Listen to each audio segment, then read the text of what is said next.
आता ते कट करायला खर्च येईल.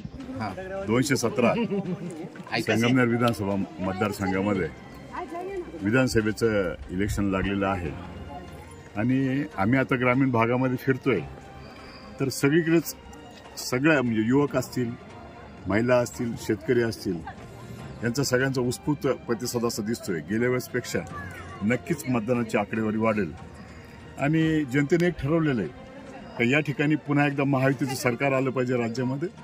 तोच कौल संगमनेर विधानसभेमध्ये देखील आला पाहिजे आणि लाडकी बहीण, शेतकऱ्यांची कर्जमाफी, दुधाचे दर वगैरे ह्या सगळ्या याच्याहून लोकांनी उत्स्फूर्तपणे मतदान केलेलं आहे.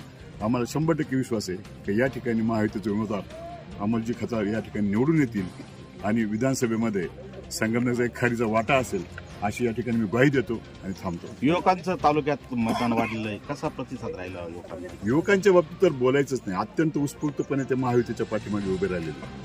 माननीय एकनाथजी शिंदे साहेब असतील, माननीय देवेंद्रजी फडणवीस साहेब असतील, अजितदादा असतील किंवा पालकमंत्री राधाकृष्ण विखे पाटील असतील, यांच्या नेतृत्वावरती युवकांनी आणि महिलांनी प्रचंड मोठा विश्वास या ठिकाणी दाखवलेला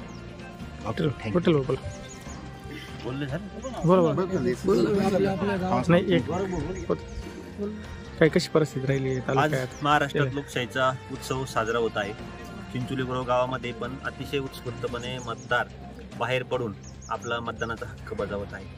आपण जर आता तिकडे मतदान केंद्राकडे बघितली परिस्थिती तर मुख्यमंत्री साहेबांची लाडकी बहीण आणि लाडका युवा यांनी प्रचंड ताकदीने बाहेर पडत महाराष्ट्रात पूर्ण ताकदीने महायुतीला कौल देण्याचा निर्णय घेतलेला आहे आणि या संगमनेर तालुक्यात देखील सर्व मतदार महायुतीला कौल देत सन्माननीय मुख्यमंत्री एकनाथ शिंदे साहेब, सन्माननीय देवेंद्र फडणवीस साहेब, अजितदादा पवार आणि आपल्या अहिल्यानगरचे पालकमंत्री सन्माननीय राधाकृष्ण विखे पाटील साहेब यांच्या साथीला एक आमदार आपल्या संगमनेर तालुक्यातून 100% देणार ही या परिस्थितीवरून जाणवतं.